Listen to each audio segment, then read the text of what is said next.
दिन जनता ने नारायण स्वामी को बहुत अच्छी मेजॉरिटी से जिताया था। जनता से इतना प्यार पाने के बाद उनके सुख दुख जानने के लिए वो हर एक चौखट पर गए। तभी उनको पता चला कि उनके क्षेत्र से गुजर रही गोदावरी नदी का पानी ना तो जनता को सिंचाई के लिए और ना ही पीने के लिए मिल रहा है। उन्होंने इस मामले को लेकर सरकार की नाकामियों के खिलाफ आवाज उठाई। उस चुनाव क्षेत्र की रेडियस कितनी है, वहाँ के भौगोलिक हालात क्या है, वहाँ के मौसम से कितनी बुआई करनी पड़ेगी जिससे किसानों को अच्छी पैदावार मिले, ऐसे बहुत सारे समस्याओं पर एक किताब ही लिखकर जनता के बीच में गए और उनसे बात की। सच कहूँ तो आज मैं नहीं जीता, बल्कि मुझे जिताकर आप सब ने लोकतंत्र को जिताया है। इस बदलाव से देश की राजनीति में एक नई शुरुआत होगी। मेरे हाथ में जो किताब देख रहे हैं, इसमें हमारे चुनाव क्षेत्र की कमियों, आप सभी की जरूरतों और उनको मैं कैसे पूरा कर सकता हूँ, इसमें मैंने ये सब लिखा है। आज से ये हमारे चुनाव क्षेत्र का संविधान है। मैं असेंबली में खड़े होकर आपकी इन सभी समस्याओं के लिए लड़ूंगा। मैं आने वाले 5 सालों में हमारे चुनाव क्षेत्र की गतिविधियां बदलने के लिए भरी असेंबली में पूरी सच्चाई के साथ लड़ूंगा और ये मेरा आप सबसे वादा है।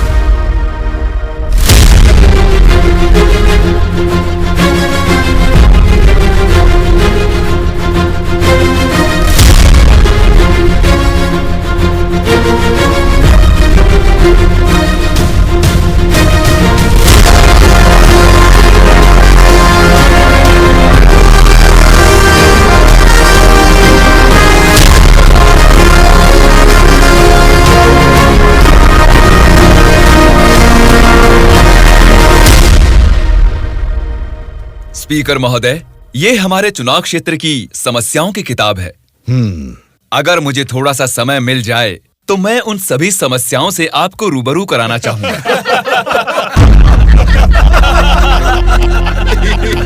अरे आप लोग हंस क्यों रहे हैं? मैंने कोई कॉमेडी की है क्या? नहीं ना, हंसना बंद कीजिए। अध्यक्ष महोदय, नारायण स्वामी जी को देखकर ऐसा नहीं लगता कि असेंबली में आए हैं, किताब लेकर स्कूल में पढ़ने आए हैं ऐसा लगता है। अरे ये आप क्या कह रहे हैं? इसमें हमारे चुनाव क्षेत्र की समस्या लिखी है।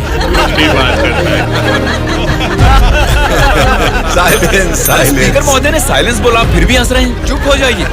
ये क्या स्पीकर महोदय, ये तो आपकी भी नहीं सुन रहे। The house is adjourned. Tomorrow at 8 AM. चलो यार, चलो।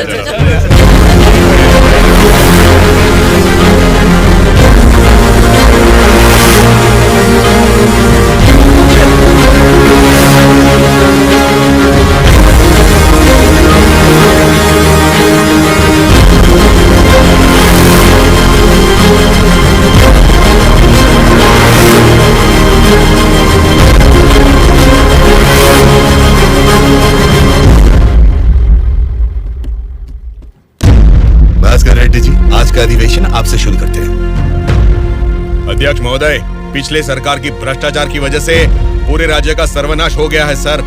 क्यों सर्वनाश हुआ है उसकी वजह बता रहा हूँ अध्यक्ष महोदय। प्रचार तो राम राज्य का हो रहा था, लेकिन राज्य में राक्षस राज्य हो गया है अध्यक्ष महोदय, इसलिए इस तरह बात करनी पड़ रही है।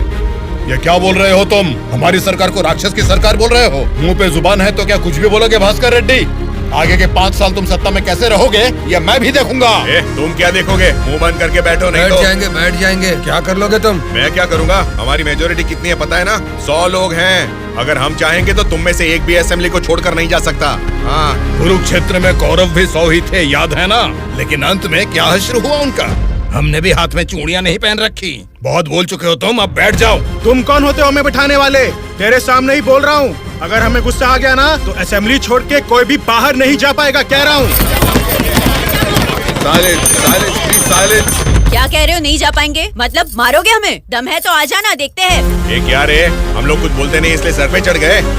तब से तुम ही हमें उकसा रहे हो। हमें उकसाएगा और हम भड़केंगे भी नहीं। हम क्या घूंघट ओढ़ के बैठे हैं? हिम्मत है तो हमको रोक के दिखा। जोश देखना है तो फिर आ जाओ, इधर का इधर ही फैसला कर देते हैं। आ जाओ, आ जाओ, आ जाओ, मैं तो आ जा। बैठ जाइए आप लोग, बैठ जाइए, शांति रखिए। भास्कर रेड्डी जी, मैंने साइलेंस बोला ना, कंट्रोल रखिए। साइलेंस, साइलेंस, आप सब लोग बैठ जाइए। Silence, silence. 1 घंटे के लिए सभा को स्थगित करता हूँ।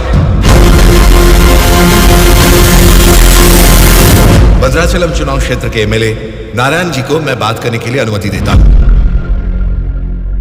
महोदय,